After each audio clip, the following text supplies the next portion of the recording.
Loh, jadi si virus ini bisa beranak bertambah banyak dalam waktu menit? Yes. Itu ribuan, Prof? Iya. Ini bisa berubah-ubah juga dia.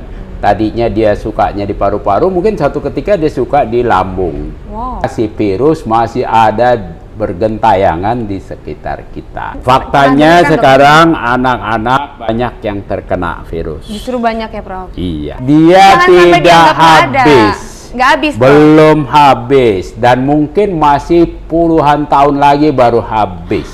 Puluhan tahun, Prof?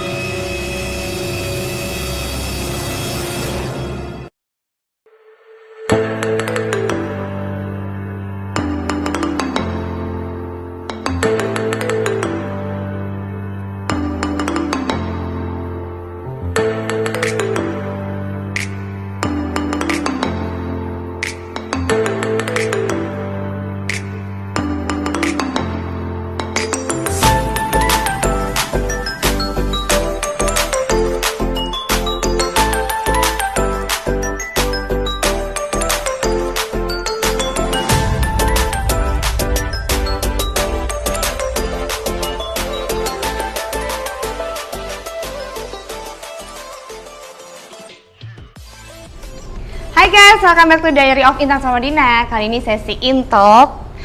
Aku mau ngobrol-ngobrol sama Profesor Hasbullah. Halo Prof, apa kabar? Halo, baik Kak Intan. Ini Profesor Hasbullah adalah partner siaran. Iya. Yang sering siaran bareng sama aku di Hidup Sehat ya Prof ya? Itu, insya Allah hidup selalu sehat. Insya Allah hidup selalu sehat. Makasih banyak Prof udah sama-sama Intan ya. Prof, ini kita mau mengedukasi teman-teman semua nih yang ada. Kan banyak banget yang masih nanya nih Prof, corona itu apa? Terus ada juga yang masih nanya sebenarnya new normal itu apa sih? Apakah coronanya emang udah bener-bener nggak ada? Ya. Terus ada yang bilang selain new normal, ada yang bilang ini PSBB transisi. Kadang-kadang tuh jadi masyarakat bingung kan Prof semuanya. Nah sekarang bisa jelasin nggak sih Prof? Mungkin dari yang bertanya ini pernah ada Prof, aku sampai kaget masih ada yang nanya corona itu apa? Gimana nih Prof? Oke. Iya. Saya kira bisa dipahamin, memang tidak semua bisa memahami karena pengumuman, pemberitaan pejabat itu bahasanya bukan bahasa awam, bahasa kita. Oke. Ya, jadi yang disebut corona atau disebut COVID ya, itu adalah nama penyakit baru yang disebabkan oleh virus. Virusnya namanya corona. Ya. Jadi itu nama virus corona itu. Kalau penyakitnya disebut COVID. Ya. Nah, virus itu apa? Virus itu adalah makhluk halus. Makhluk halus, yang nggak terlihat ya Prof ya? Tidak bisa kelihatan. Seberapa halusnya, kalau kita punya rambut, ya, gedenya itu, besarnya rambut itu, dibelah 600. Rambut itu satunya dibelah 600? Satu rambut dibelah 600, itulah besarnya virus corona. Jadi nggak bisa kelihatan pakai mata, pakai mikroskop juga nggak kelihatan. Dan karenanya virus itu juga bisa nembus masker yang tidak bagus karena sangat kecil, ya. Nah, virus ini senangnya hidup di paru-paru kita. Tadinya virus ini adanya di kelelawar. Kelelawar awalnya? Iya, awalnya. Lalu karena orang Cina senang makan binatang-binatang buas, maka dijuallah daging kelelawar yang kebetulan ada virusnya. Nah, virusnya pindah ke manusia. Ternyata daging manusia lebih enak, paru-paru manusia lebih enak. Nah, paru-paru manusia itu banyak pembuluh darah, dan darah adalah sumber makanan bagus. Maka virus senang di paru-paru kita. Ya. Nah, bagaimana masuknya? Ya kita tahu kalau paru-paru kan tempat bernapas dari hidung. Kita bisa bernapas dari hidung, bisa bernapas dari mulut. Nah, bagaimana caranya supaya virus tidak masuk ke paru-paru kita? Ya kita tutup hidung atau mulut. Dengan masker tadi ya Prof ya? Iya, kalau mau tutup rapi semua, nggak napas, bisa juga pasti virus kagak masuk. Cuman kitanya mati kan. Udaranya juga nggak masuk Prof. Nggak masuk. Ya, jadi itulah sebabnya untuk mencegah supaya virus ini tidak makan paru-paru kita. Kalau dimakan paru-paru kita lebih dari 90% mati kita. Ya. Dia tuh menggerogoti si tadi pembuluh darah tadi. Pembuluh Bukan, darah di paru-parunya. di paru-parunya Karena sendiri. paru-paru banyak pembuluh darahnya kan paling banyak, ya, maka lebih senang dia di situ. Hidupnya makmur lah, subur tanahnya, kira-kira kayak begitu. Nah, kalau dia sudah di situ, virus ini memperbanyak diri, beranak itu dalam hitungan menit sudah menjadi ribuan. Loh, jadi si virus ini bisa bertambah banyak dalam waktu menit? Yes. Itu ribuan, Prof. Iya. Apakah mereka tuh sebenarnya bermutasi nggak sih, Prof? Kan awalnya Bisa kan katanya, bermutasi. Nah, mutasi itu apa? Mutasi itu dia berubah. Iya. Yang tadinya dia, ya kalau kita tahu bunglon itu kan bisa berubah warna. Nah, virus ini bisa berubah-ubah juga dia. Tadinya dia sukanya di paru-paru, mungkin suatu ketika dia suka di lambung. Wow. Suatu ketika, ya, maka itu jadi bahaya. Nah, karena ini membahayakan dan bisa bikin mati, maka kita harus cegah, jangan sampai masuk ke paru-paru kita. Bagaimana dia pindah dari orang ke orang? Sederhana, dari kalau ada di paru-paru kita batuk, dia keluar. Droplet namanya, Prof, ya? Droplet namanya, ya. Atau kita ngomong, padahal di paru-paru kita ada kan ngomong juga bisa, dia bisa keluar. Tapi kalau dia keluar karena ada daya tarik bumi, gravitasi, dia akan jatuh ke bawah. Dia nggak terbang. Oh, nggak airborne ya? Nggak terbang. Nggak terbang, Ya. Maka itu kita pakai jarak 1 meter aja sudah aman. Jangan dekat-dekat. Lebih aman lagi kalau kita pakai masker. Ya, dia kesaring. Ya. Lebih aman lagi kalau kita habis keluar, mungkin ketemu orang, pegang benda-benda, kita cuci. Karena virus itu sebetulnya dengan, kalau di luar badan, dengan air sabun aja mati dia cuci. Sabun apapun ya, Prof, ya? Sabun Nggak harus apapun dia antibakteri atau mati. nggak Ya, harus apapun? ya, Oh. pokoknya dia mati. Ya, sebetulnya gampang. Cuman kalau udah masuk dalam paru-paru, matiinnya susah. Itu kenapa kita dihimbau banget supaya mencegah ya, Prof, ya? Mencegah doang. Karena apa? Belum ada obatnya. Belum Vaksinnya juga ada belum vaksin. Vaksin itu kayak kita untuk mencegah TBC kan kita disuntik BCG.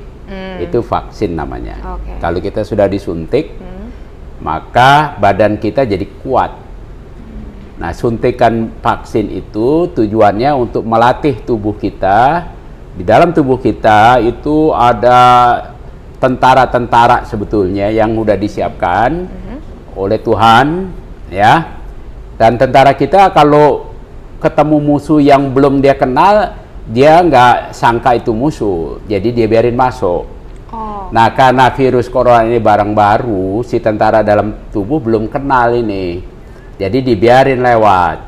Maka kalau dengan vaksin, si tentara dikasih tahu, nih yang begini-begini, ini orang bahaya. Jadi kalau nanti dia masuk, kamu sikat, gitu kira-kira. Oh, nah ini baru paham gitu. Kalau perumpamaan kayak gini baru paham kan? Ternyata oh begitu, Prof. Nah, maka kalau kita sudah divaksin, virusnya masuk, mati dia karena si tentara dalam badan kita yang disebut antibodi nama tentaranya, itu sudah dilatih mengenal virus, sudah dilatih untuk membunuh virus. Itu. Nah, sekarang ada yang namanya plasma. Plasma sebetulnya adalah cairan darah yang diambil dari orang yang sudah pernah kena virus. Karena dia sudah pernah kena virus, badannya sudah dilatih mengenalin si virus. Oke. Jadi antibodinya atau tentara di dalam badan orang yang sudah terinfeksi itu sebetulnya sudah jago dia nembak virus ini. Nah, supaya dia bisa dimanfaatkan karena orang yang sakit virusnya sudah sembuh, kita ambil darahnya, kita saring, dipilih si tentaranya, antibodinya, disuntikin kepada orang yang sehat atau yang sedang sakit. Oh, kalau yang sehat untuk? Kalau yang sehat untuk mencegah. Kalau yang sakit untuk membantu mempercepat membunuh virus. Nah, nggak bisa virus di dalam badan kita dimatiin dengan minum sabun yang banyak. Nggak bisa ya, guys? Nggak bisa. Jangan salah ya, Prof. Ya, atau minum karbol kayak si Trump pernah bilang ya. Oh, nggak bisa. jangan. Ya. Memang kalau dia ada di tangan, di kulit, pakai karbol, pakai sabun, dia mati. Ya, tapi kalau sudah masuk ke paru-paru, nggak bisa. Maka dari itu, cara yang terbagus jaga jangan sampai dia masuk. Sederhana, tempat masuknya dari sini itu Pakai aja. masker. Nah, kalau untuk mata gimana, Prof? Mata kebetulan memang ada jalan kecil, saluran kecil dari mata ke hidung yang bisa masuk ke paru-paru juga kalau udah ke hidung.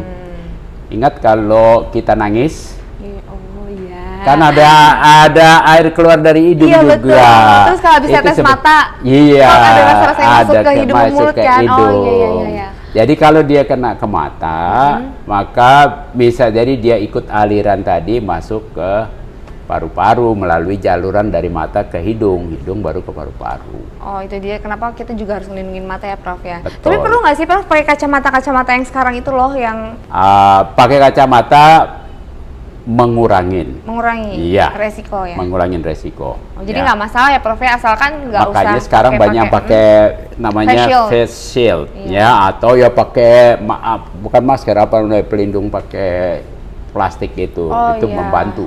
Tapi Prof, kalau misalnya orang kan kadang-kadang cuma pakai face shield aja, nggak pakai masker, itu ngebantu atau justru sebenarnya harus masker yang utama? Masih beresiko, masker yang beresiko. utama, karena face shield itu buat masuk ke mata, ya. Tapi kalau nggak pakai masker, yang dari bawah, siapa tahu lagi lupa ada orang ngomong nggak jauh, itu bisa masuk masih. Oh, masih bisa ya? Iya, jadi yang terbaik pakai tutup muka, pakai yang plastik itu, pakai masker, jangan lupa tuh mukanya dicuci. Oh iya. Ya, Berarti pakai cuci masker muka pun juga kalau harus pakai ya? masker kain ya cuci, jangan lebih dari 3 jam cuci ganti. Oh, ganti Ya. setiap kalau bisa 2 jam sekali ya, Prof? 2 jam lebih 2 lebih jam bagus. untuk ya. masker kain. Ya. Oke, jadi masker kain itu kan buat kita yang nggak sakit. Ya. Tapi kalau kita sakit harus pakai masker Kalau medis, sakit itu ada masker yang lebih bagus, ada masker yang N95, tapi itu biasanya dipakai buat para tenaga kesehatan, medis. ya. Ada masker bedah yang bisa menahan, ya. Kalau kita sakit, bukan kita mencegah virus masuk, tapi mencegah kita bagi-bagi musibah kepada teman atau tetangga atau keluarga. Karena si masker itu sifatnya lebih untuk nahan. Kalau kita pakai kita nggak sakit, dia menahan virus dari luar masuk ke dalam. Oke. Tapi kalau kita sudah punya virus, kalau kita lagi ngomong, kita lagi batuk, dia mencegah dari dalam badan kita keluar. Oh, Ya, jadi fungsi tidak masker membagi itu. musibah, karena sakit itu musibah. Jadi harus kita sama-sama pakai masker ya. Iya. Aku melindungi kamu melindungi Kecuali aku. jarak gitu. gini, ini kita tidak pakai karena kita pakai jarak Berjarak, yang cukup Prof. jauh, ya. Oh, oke. Dan kita sudah sama-sama tahu tidak punya virusnya. Udah tidak punya virus gitu ya, Prof. Ya. Nah, Prof, ini kan sebenarnya banyak yang tanya, Prof, ke saya ya. Jadi nanya, kan sekarang ini pada bingung nih. Pemerintah kan juga bilang, ada yang bilang katanya kita ini sudah di dalam era new normal. Ya. Terus ada juga yang mengistilahkan ini PSBB transisi. Nah, terus disangkanya itu banyak sekali orang mengira kita udah mulai boleh keluar rumah, udah mulai beraktivitas seperti biasa, dianggapnya corona ini udah nggak ada, Prof. Terus abis itu kayak banyak yang menyangka kalau misalnya ini tuh sebenarnya corona udah hilang, jadi kita tuh boleh kayak udah nggak Iya. kenapa-napa gitu. Nah, ini sebenarnya penjelasannya gimana, Prof? Kan pada bingung semua nih orang-orang. Iya, memang selama fase-fase awal kedatangan virus ini, semua jadi heboh, ketakutan. Karena itu makhluk halus, nggak kelihatan, kita semua ketakutan, ya. Yang mana yang kena, yang mana yang enggak. Udah gitu orang yang kena virus belum tentu juga langsung demam dan sebagainya. Ada yang karena daya tahan badannya bagus, nggak menyebabkan timbulnya demam atau batuk atau sesak napas. Tapi virus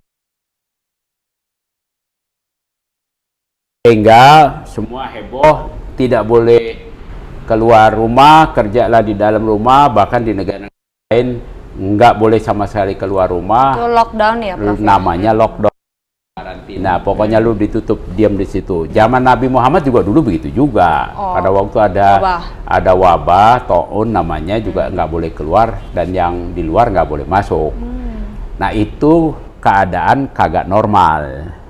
Kalau orang Betawi bilang kagak normal. Nah, terus ada yang bilang sekarang new normal. Ini juga bahasanya pakai bahasa new normal sih, pakai bahasa Belanda, pakai bahasa Inggris. Mestinya bilang bahasanya sekarang kita sudah lumayan sudah ngerti cara menularnya si virus itu, kita bisa ngakalin supaya kita tidak terkena virus, tapi kita bisa bekerja.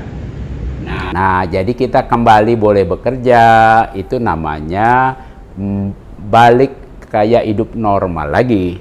Tapi ini beda dengan yang sebelumnya, karena sebelumnya normal kalau kita keluar kemana-mana nggak pakai masker. Ya. Nah, sekarang kalau kita keluar kemana-mana nggak pakai masker, beresiko ketularan. Maka kita harus pakai masker kemana-mana begitu keluar rumah. Ya, itu juga normal yang sekarang. Namanya new normal. Artinya yang dulu kagak normal, kalau kita mau bertamu nggak boleh salaman, ya kan nggak normal dulu. Kayak nggak normal kan? Iya, pakai masker kan nggak normal. Nah, sekarang kita harus pakai masker, jangan salaman. Itu normal yang baru. Nah, ini kalau bahasa Inggrisnya new normal. Kenapa begitu? Karena si virus masih ada bergentayangan di sekitar kita. Nah, itu dia yang harus ditekankan ya, Prof ya. Dia tidak habis.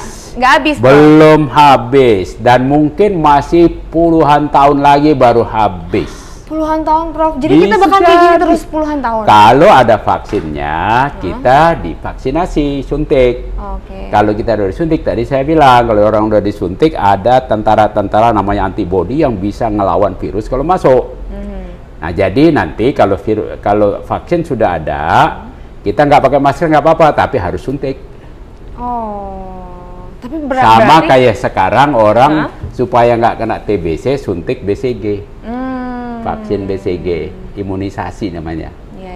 Ya, supaya kita kagak kena batuk kering yang juga bikin mati, ya. Imunisasi dasar masih tetanus juga begitu, ya kan? Iya. Ya, nanti begitu. Jadi sebelum sampai begitu, normal yang sekarang itu pakai masker normal. Nggak pakai masker justru nggak normal. Malah kebalik ya, Prof. Nah, buat yang nggak mau pakai masker ini artinya Anda tidak normal. Dan dia nggak mau jaga jarak nggak normal ya, Prof? Nggak normal. Itu aja, ya. Okay. Kenapa begitu? Karena ada makhluk halus yang bisa mencengkram kita dalam bisa menyabut nyawa kita melalui cairan Tuhan, ya kan? Nah, oleh karena itu kita harus jaga. Kewajiban kita menjaga diri kita supaya tidak terkena ya, Prof? Terkena. Dan kalau kita sudah terkena, kewajiban kita menjaga jangan sampai orang lain kita biarkan terkena. Gitu. Nah, itu kan juga kemarin kita sempat dengar ya, ada pernyataan dari pemerintah, dari Bapak Presiden kalau kita harus berdamai dengan virus corona. Tapi berdamai kan bukan berarti menyerah ya, Prof ya. Artinya harus membiasakan diri. Tadi mungkin yang kayak Prof jelasin ya. Kalau ya, kita berdamai dalam artian kalau dalam bahasa Al-Quran, lakum dinukum waliyadin gitu ya. Kamu virus mau hidup, hiduplah sana. Aku juga mau hidup, jangan ganggu. Gitu. Ya. Nah, kamu cara mau hidup, mau nyebar dari orang ke orang boleh. Aku caraku mau hidup supaya kamu tidak masuk ke badanku. Aku pakai masker. Gitu. Jadi jangan sampai salah persepsi ya, Prof. Iya, bukannya damai kemudian biarin aja dia masuk ke dalam terus kita nyerah gitu aja. Nyerah begitu aja, karena sakit ya nggak apa-apa. Itu namanya bunuh diri. Namanya kalah ya, Prof ya. Kalah. Bukan berdamai lagi.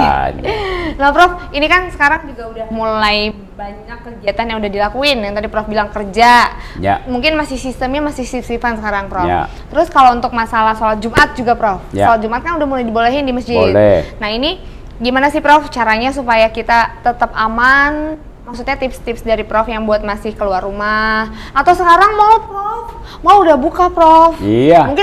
Mungkin ya pertimbangannya mungkin ekonomi ya, Prof ya, atau gimana? Ya memang. Prof lihatnya gimana nih, Prof? Kehidupan yang normalnya kan kita bekerja cari uang untuk makan, untuk beli pakaian, untuk perumahan, untuk nabung dan sebagainya. Jadi itu kita kerjakan, ya. Termasuk sholat Jumat, karena itu kewajiban. Tapi dalam Islam ada kewajiban, kalau kewajiban itu membahayakan orang lain, bahkan bisa gugur kewajibannya. Karena Islam mengajarkan menghargai nyawa orang lain jauh lebih penting daripada sekedar ibadah kepada Allah, kan gitu ya. Nah, oleh karena itu dulu dilarang. Karena kalau sholat Jumat berdekat-dekatan bakal memungkinkan kita menyebar virus kalau kita punya. Atau kita dapat kalau orang lain dan sebelah kita yang punya. Karena makhluk halus banget, kita kan nggak tahu. Nah, sekarang karena sudah mulai terkontrol, sudah mulai kita kenal, ya bolehlah kamu menyebar, aku sekarang bisa jaga jarak. Boleh sholat Jumat tapi jaga jarak. Jadi nggak bisa lagi rapatkan saf, nggak boleh lagi sekarang. Jadi ada jarak 1 meter, 1 meter. Supaya kenapa? Supaya kita tercegah jangan sampai menyebarkan musibah penyakit virus corona ini. Ini berarti kalau selain kita kan sekarang udah dikasih jarak nih Prof dari masjid, ada nggak Prof tips dari Prof supaya lebih amannya lagi kayak apa? Apakah sholat tetap pakai masker Prof? Atau bawa sejadah sendiri atau gimana Prof? Betul, karena jaga jarak baru salah satu cara. Kita nggak bisa cuman ambil salah satu. Sama kayak orang mau masuk surga, nggak bisa cuman sholat doang, kemudian habis itu pulang sholat ngambil sendal. Nggak boleh. Boleh, Prof, ya. Jadi semuanya mesti dijalanin, ya kan? Sholat iya, waktu puasa, jangan nyolong, ya. Kerja yang jujur, kan begitu semuanya. Nah, ini juga jaga jarak baru salah satu. Masih ada lagi yang harus kita lakukan, masker harus dipakai. Jadi tetaplah pakai masker. Saat sholat. Selama sholat, ya. Ada lagi, apa? Ya bersihin tangan juga. Siapa tahu kelupaan salaman lagi kan? Kan udah kebiasaan. Maka waktu mau masuk masjid dikasih sanitizer atau tempat cuci tangan. Pakai sabun boleh, pakai bukan sabun juga boleh, ya. Supaya kalau kebetulan pegang pintu masjid sebelumnya dipegang oleh orang yang pernah punya virus, kan jadi ketularan.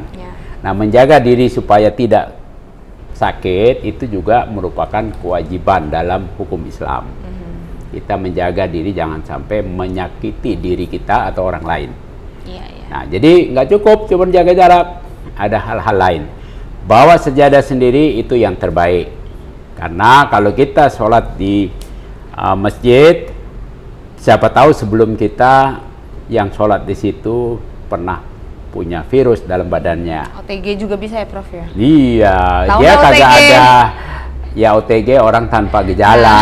Iya, takutnya nggak tahu ya Prof ya? Iya, jadi dia sudah ada virusnya tapi nggak ada Gejala. tanda-tanda gejalanya. Ya, kenapa bisa begitu? Sama lah kita juga kalau jam 11 sebetulnya kita badan ini sudah mulain lapar, udah boleh bisa makan, tapi belum terasa lapar.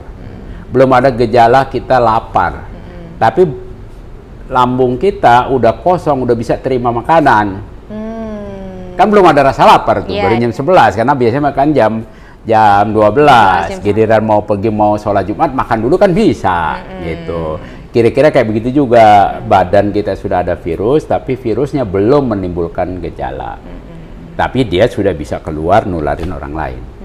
Nah, itu yang bahayanya. Kalau untuk yang kerja Prof, kan tadi sholat nih, kerja sama bersama ya? Kerja saya di kantor sekarang masuk gantian. Sisifan ya? Supaya nggak terlalu penuh ya di dalam kantor? Nggak terlalu penuh, ya. Tapi tergantung kantornya memang. Tapi umumnya kantor-kantor di Indonesia itu dekat-dekatan kursinya. Nah, itu yang berbahaya. Apalagi di pabrik yang dekatan, jadi sip-sipan bagi. Jadi kalau ada pengusaha pengen tetap berproduksi boleh. Ya bagi aja karyawannya 3 shift. Kan jadi jaraknya sepertiga. Ya 3 kali lebih jauh dari sebelumnya. Kan bisa. Iya. Banyaklah cara ya Prof. Nah, itu juga namanya normal yang baru. Terus Prof, masalah mall nih Prof. Ya mall ya. Mall udah banyak buka gitu. Ini gimana nih Prof, kalau saran dari Prof buat teman-teman di rumah semuanya, nggak cuma di rumah ya, mungkin lagi ada di jalan, mungkin lagi ada di kantor nonton kita nih, kita nggak tahu ya. Ini gimana saran dari Prof kalau untuk kan sekarang pusat perbelanjaan udah banyak yang buka.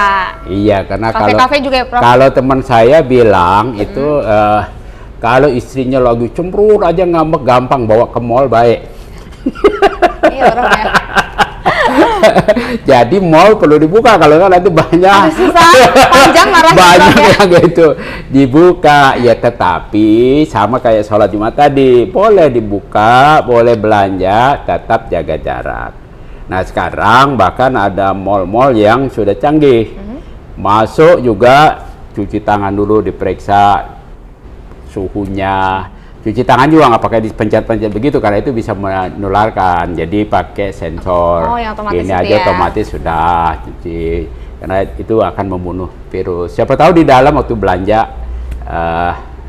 ya pakai uang. Nah sebaiknya juga uang kita pakai uang model baru. Uang model baru kan nggak pakai uang kertas, plastik bisa. Bahkan ditembak dari jauh tuh pakai Scan ya. Wah, udah pindah tuh duit ke Jangan sana. uang. Kita jadi scan terus ya, Prof, kemana-mana. Itu, supaya tidak menular. Karena kalau pakai uang, kita mana tahu si penjual sebetulnya tangannya bekas pegang virus. Pegang uang, kasih ke kita, nah nempel di uang. Kita pegang lagi, kena kita, lupa. Habis itu garuk-garuk mulut, pegang-pegang hidung, masuk ke dalam. Nah jadi lebih aman, silakan belanja, jangan pakai uang. Cash ya. Ya, kalau terpaksa juga, ya sekarang banyak sarung tangan plastik yang murah.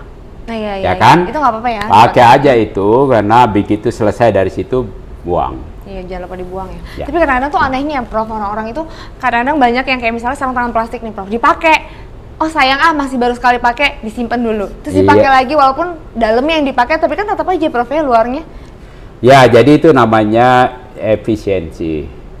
Kita mau makan makanan yang sudah basi, sayang mesti banyak makan harga makanannya yang sebetulnya udah basi karena kita lupa nyimpennya nggak di kulkas bekas kemarin, harga makanannya 50.000, sayang dimakan juga. Padahal udah habis basi. itu sakit, ya kan? Biaya berobatnya 500.000. Nah, sekarang mau pilih yang mana? Mendingan dibuang atau kasih binatang yang lain, ya, yang bisa makan tidak menimbulkan penyakit.